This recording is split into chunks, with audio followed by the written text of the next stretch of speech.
नमस्कार, आप देख रहे हैं डीडी न्यूज। आपके साथ मैं हूं पराक्रम सिंह शेखावत।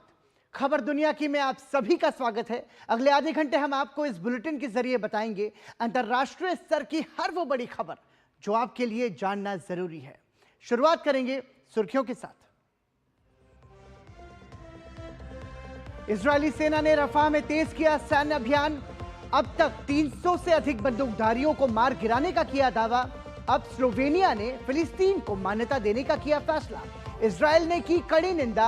युद्ध कैबिनेट मंत्री बेनी गैंट्स ने संसद भंग करने की मांग।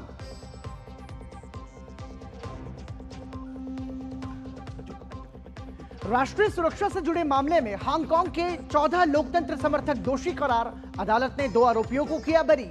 कहा, दोषियों ने सरकार की शक्ति को कमजोर करने की रची साजिश। सरकार ने फैसले का किया स्वागत।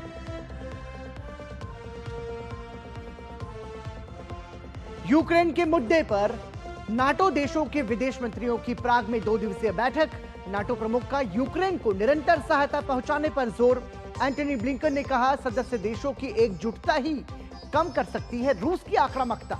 रूसी मिसाइलों ने खार्किव पर बरसाया कहर।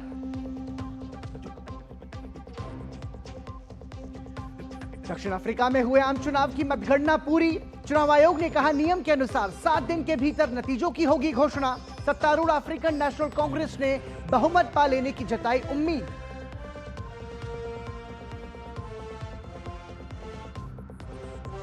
कोरियाई प्रायद्वीप में बढ़ा तनाव। उत्तर कोरिया ने पूर्वी तट की ओर दागी 10 बैलिस्टिक मिसाइलें। दक्षिण कोरिया और जापान ने की कड़ी निंदा। दोनों देशों ने बढ़ाई निगरानी। इस कदम को बताया अंतर्राष्ट्रीय नियमों का उल्लंघन।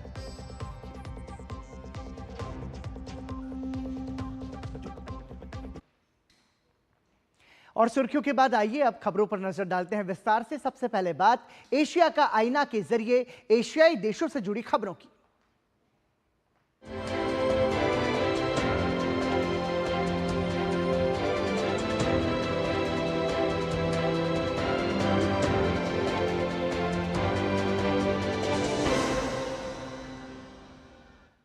इजरायली हमास संघर्ष लगातार जारी है। इजरायली सेना ने गाजा के रफा में अपनी अभियान तेज कर दिया है। इस बीच फिलिस्तीन में संयुक्त राष्ट्र की सहायता एजेंसी UNRWA ने कहा कि गाजा में आवश्यक आपूर्ति और बदतर होती स्थिति के कारण लोगों को भागने के लिए मजबूर होना पड़ रहा है।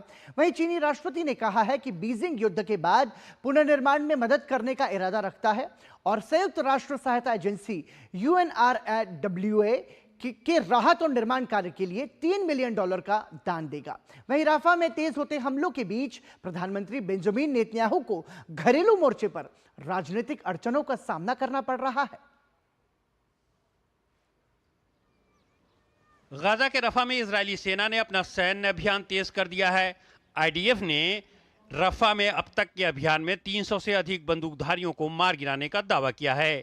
इजरायली सरकार के प्रवक्ता डेविड मेंसन ने बताया कि इनमें से कई जमीन के नीचे सुरंगों में छिपे हुए थे। इजरायल ने बुधवार को मिस्र सीमा से लगे बफर जोन पर नियंत्रण हासिल कर लेने का दावा किया था।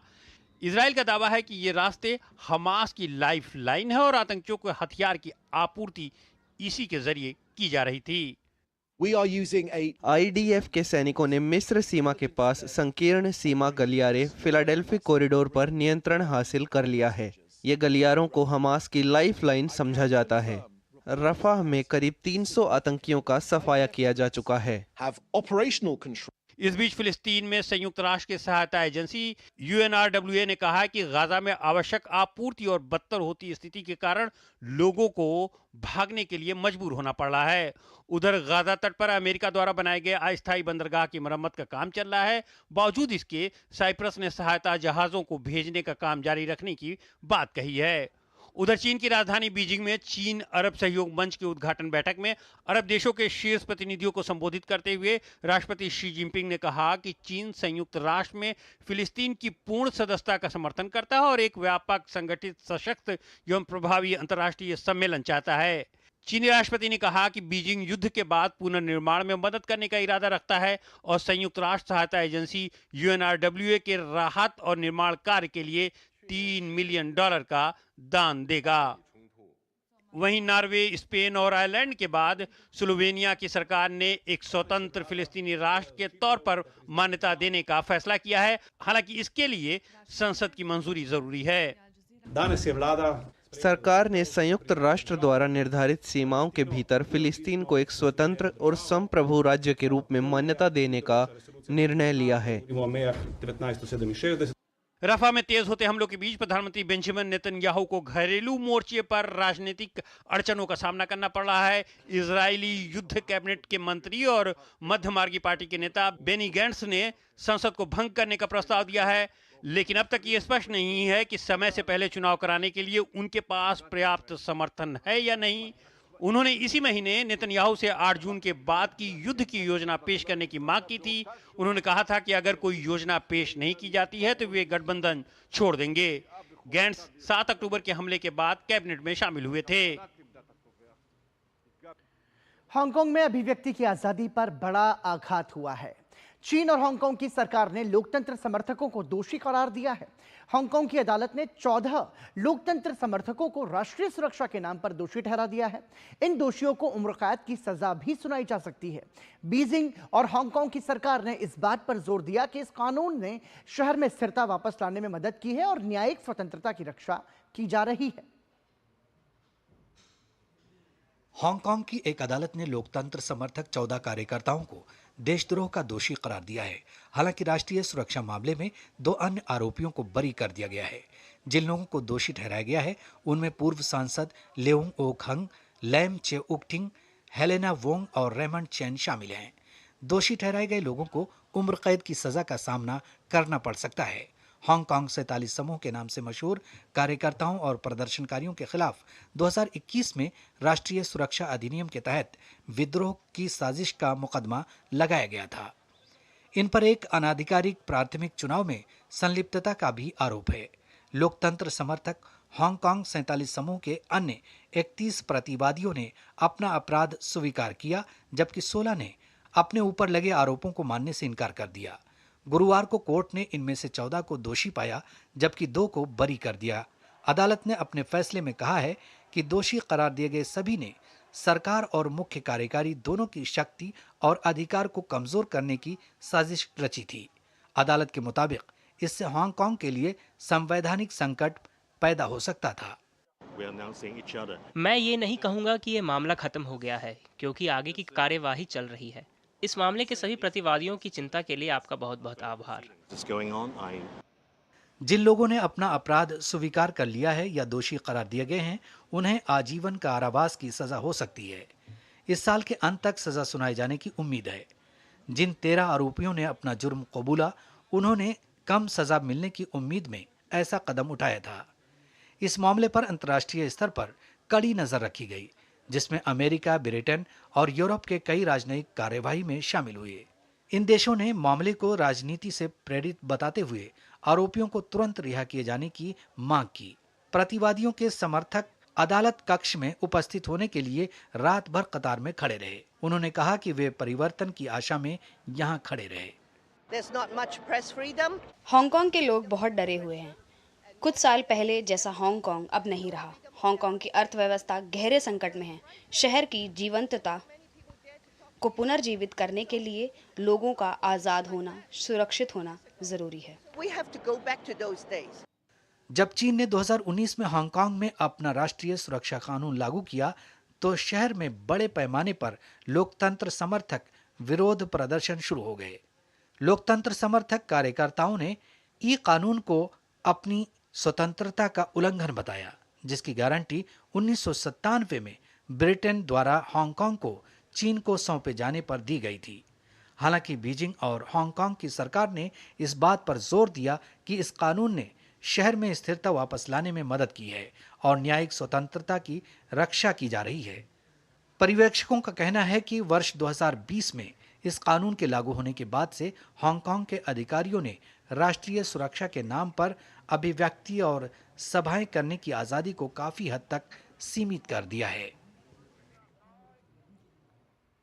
चीन की सेना ने कहा है कि पिछले हफ्ते ताइवान के इर्द गिर्द किए गए 2 दिवसीय सैन्य अभ्यास के दौरान लक्ष्य को हासिल कर लिया गया है, लेकिन अगर उधर से उकसाने की कोशिश हुई तो चीनी सेना इससे निपटने के लिए तैयार है। चीनी सेना की यह टिप्पणी ताइवान के उस बयान के बाद आई है जिसमें उसने बीजिंग को चेतावनी देते हुए कहा था कि राष्ट्रपति लाई के प्रशासन पर दबाव डालने के लिए नए सैन्य अभ्यास की तैयारी कर रहा है।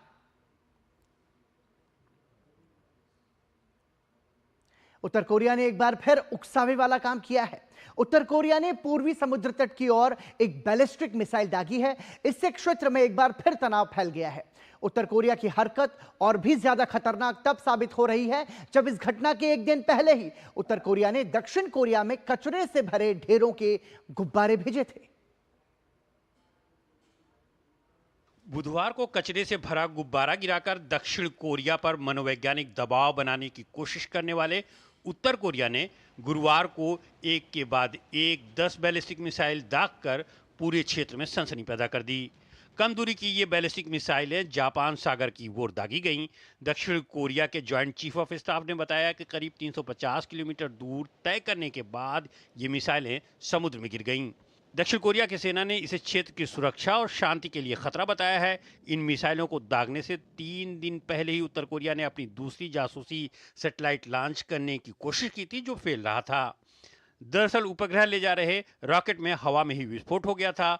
सैटेलाइट लॉन्चिंग से कुछ घंटे पहले ही दक्षिण कोरिया ने दोनों देशों की सीमा के पास 20 लड़ाकू विमानों के साथ युद्ध अभ्यास किया था। जापान के रक्षा मंत्रालय ने बताया कि हमने अपनी समुद्री सीमाओं की सुरक्षा बढ़ा दी है। जापान आने वाले जहाज़ों की तलाशी की जा रही है। उत्तर कोरिया ने ये टेस्ट तब किया जब दक्षिण कोरिया अमेरिका और जापान के साथ मिलकर संयुक्त सैन्य अभ्यास पर बातचीत कर रहा है। जापान के प्रधानमंत्री फूमियो किशिदा ने उत्तर कोरिया के इस कदम की कड़ी निंदा की है। उत्तर कोरिया ने बैलिस्टिक मिसाइल दागी है। हम ये मानते हैं कि हमारे विशेष आर्थिक क्षेत्र के बाहर गिरा है और अब तक किसी तरह के नुकसान की पुष्टि नहीं हुई है। हम इसकी कड़ी निंदा करते हैं। इससे एक दिन पहले उत्तर कोरिया ने दक्षिण कोरिया का ध्यान भटकाने के लिए उसकी सीमा के अंदर कचरे से भरे गुब्बारे उड़ाए थे। साथ ही उत्तर कोरिया के नेता किम जोंग उन ने दक्षिण कोरिया के खिलाफ कड़ी कार्रवाई करने की चेतावनी भी जारी की थी। दक्षिण कोरिया ने इस कृत्य को अमानवीय, निम्न स्तरीय और घृणित करार देते हुए युद्ध विराम समझौते का उल्लंघन बताया। हम एक बार फिर उत्तर कोरिया को गंभीरता से चेतावनी देते हैं कि वो अपनी अमानवीय, निम्न स्तरीय और घृणित गतिविधियों को तुरंत रोक दे जो युद्ध विराम समझौता का उल्लंघन करती है। उत्तर कोरिया के परमाणु शक्ति बनने के बाद से दक्षिण कोरिया अपनी सुरक्षा को लेकर चिंतित दिखाई दे रहा है। इसके मद्देनजर अमेरिका और दक्षिण कोरिया रक्षा क्षेत्र में आपसी सहयोग को लगातार मजबूत कर रहे हैं। इसके तहत दोनों देशों की सेनाएं संयुक्त अभ्यास भी करती रहती हैं। दक्षिण कोरिया में 27,000 अमेरिकी सैनिक तैनात हैं। संयुक्त राष्ट्र ने उत्तर कोरिया पर परमाणु और बैलिस्टिक हथियारों के टेस्टिंग को लेकर प्रतिबंध लगाए हैं। उत्तर कोरिया परमाणु और बैलिस्टिक मिसाइलों का परीक्षण नहीं कर सकता है। इसके बावजूद वो लगातार मिसाइल धड़ल्ले से दागता रहता है। और यहां रुक रहे हैं एक ब्रेक के लिए। आप देखते रहिए डीडी न्यूज। तुम्हें पता है इन्वेस्टर्स के लिए एक इन्वेस्टर प्रोटेक्शन फंड होता है IPF, लेकिन अगर तुम्हारा ट्रेड एक्सचेंज पर एग्जीक्यूट नहीं हुआ या फिर कोई गारंटीड रिटर्न्स वाली स्कीम है तो ये IPF आपकी मदद नहीं कर सकता है। और अगर आपका ब्रोकर ही डिफॉल्टर बन जाए तो फिर IPF आपको कॉम्पेंसेशन दिला सकता है। कहां से सीखा? NSE की साइट पर। समझ कर इन्वेस्ट कर। Curiosity can take you to some out of the world places. Took me to the moon today. Curious about this place? Scan this QR code before I take it off with my Seat tires.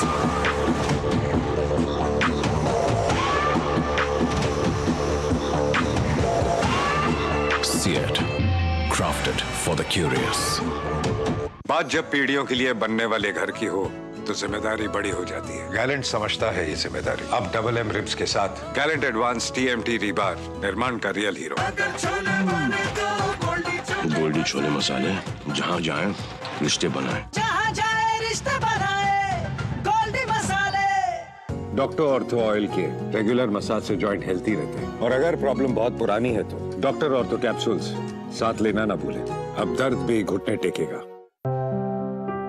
यकीन है खुद पर है नाज। सुनती हूँ अपने मन की आवाज। कभी शर्मीली तो कभी हूँ जाबाज। रुकना मेरी आदत नहीं, थमना मेरी चाहत नहीं। मैं हूँ नारी, यही मेरा अंदाज। हर जिम्मेदारी मैं बखूबी निभाती हूँ। वोट दे, प्राउड वोटर कहलाऊंगी। पूरे देश संग चुनाव का पर्व मनाऊंगी। शुक्ला बता रहा था आपके बाबूजी ने जायदाद का कुछ हिस्सा नौकर के नाम कर दिया। अब नौकर हर काम अपना घर समझ के करेगा। समरकूल, जो हर दिल करे कबूल।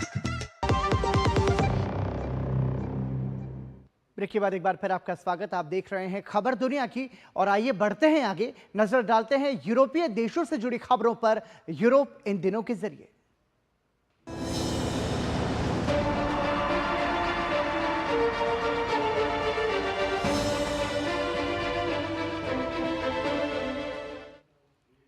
रूस यूक्रेन युद्ध लगातार जारी है। मिसाइल और ड्रोन हमलों के साथ साथ रूस यूक्रेन के बीच जमीनी मोर्चे पर भी जंग जारी है।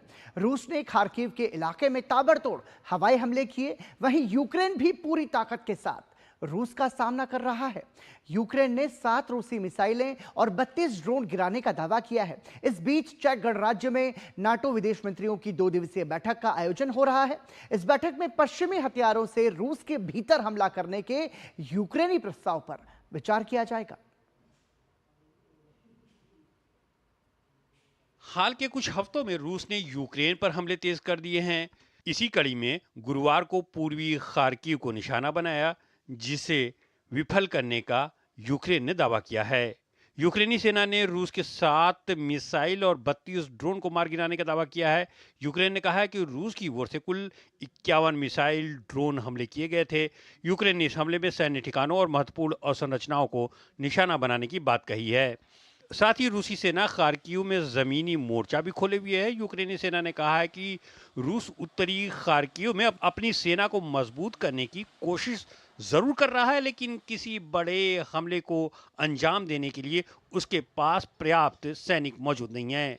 यूक्रेन ने कहा है कि उत्तर पूर्वी खार्किव में स्थिति पर काबू पा लिया गया है, जहां 10 मई को सीमा पार से रूसी सेना ने हमला बोलते हुए 27 महीने बाद युद्ध का नया मोर्चा खोल दिया था।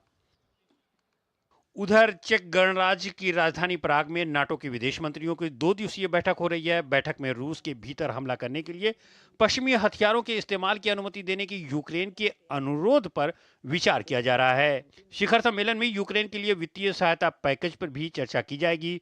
यूक्रेन अपने सहयोगियों, विशेषकर अमेरिका पर दबाव डाल रहा है कि वो उसे रूस के अंदर लक्ष्यों को निशाना बनाने के लिए लंबी दूरी की मिसाइलों का उपयोग करने की अनुमति दे। अमेरिका और जर्मनी ने अब तक कीव को ऐसा करने की अनुमति देने से इनकार कर दिया है।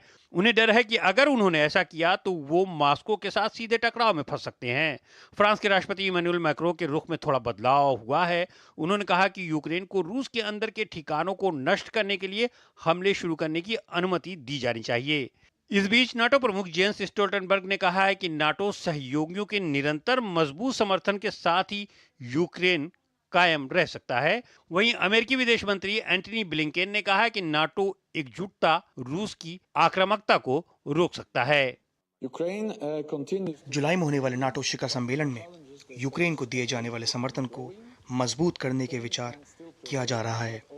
इसमें कई तरह का सहयोग शामिल है। जब हम एकजुट होंगे और एक साथ काम करेंगे तो रूसी आक्रामकता को रोकने की अधिक संभावनाएं होती हैं।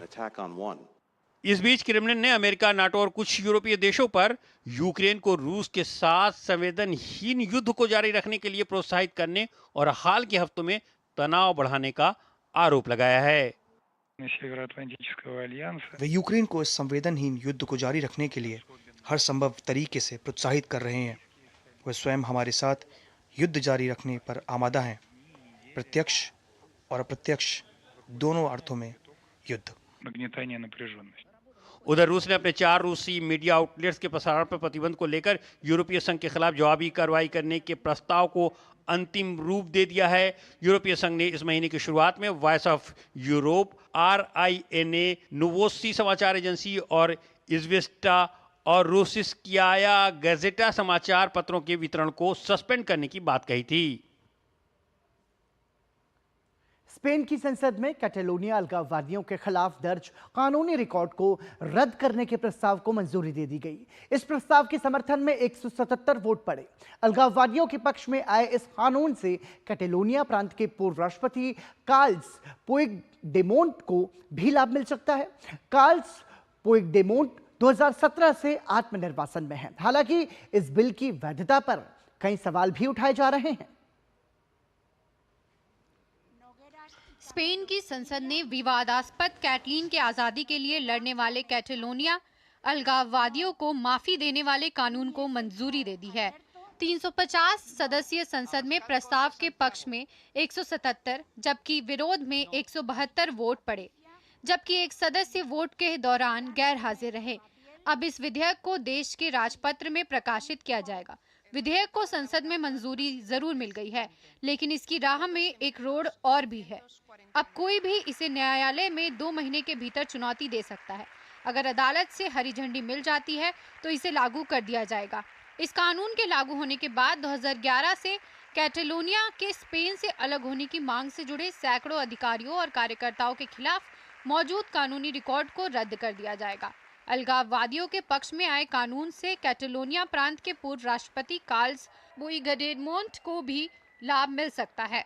अक्टूबर 2017 में पुइगडेमोंट के नेतृत्व में स्पेन से कैटेलोनिया को अलग करने के एक विफल प्रयास के बाद से वह बेल्जियम में आत्मनिर्वासन में है।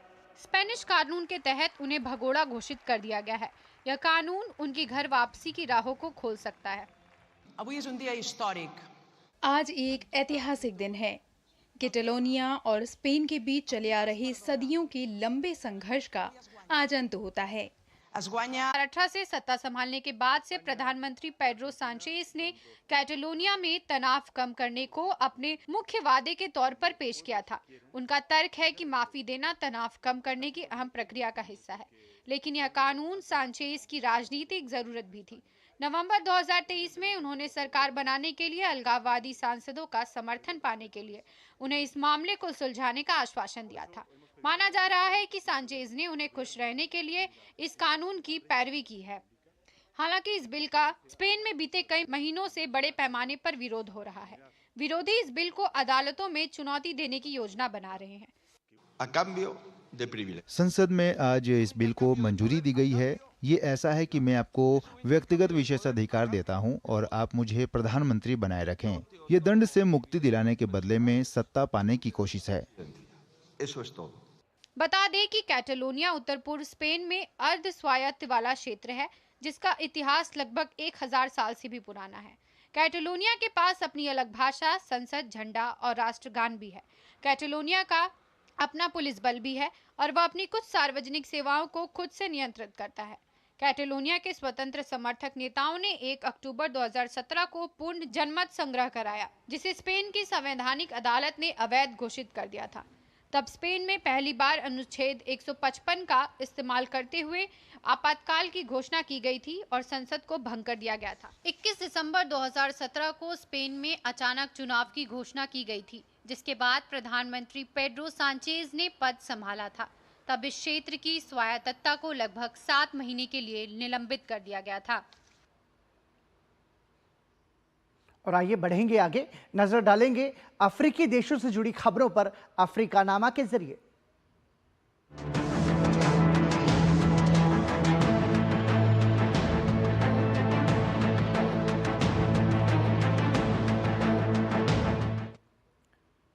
दक्षिण अफ्रीका ने चुनाव आयोग में एक ऐलान किया कि देश में मतगणना समाप्त हो गई है। हालांकि चुनावों के परिणाम की घोषणा 7 दिनों के बाद की जाएगी। मुख्य चुनाव अधिकारी ने बताया कि आयोग ने 24 घंटों में करीब 80% वोटों को फाइनल कर दिया है। हालांकि तीसरे बैलेट के बाद से गिनती को धीमा कर दिया गया है। वहीं सत्तारूढ़ अफ्रीकन नेशनल कांग्रेस ने बहुमत पाने की उम्मीद जताई है। और आइए बढ़ते हैं आगे, नजर डालते हैं विश्व संस्कृति पर।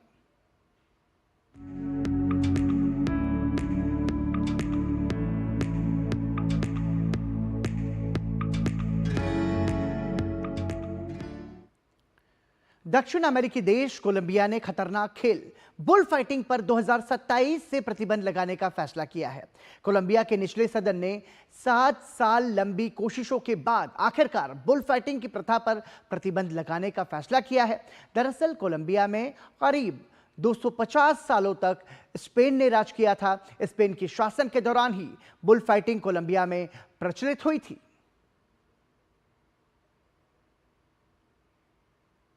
और इसी के साथ ही खबर दुनिया की में आज के लिए इतना ही। दीजिए इजाजत। नमस्कार।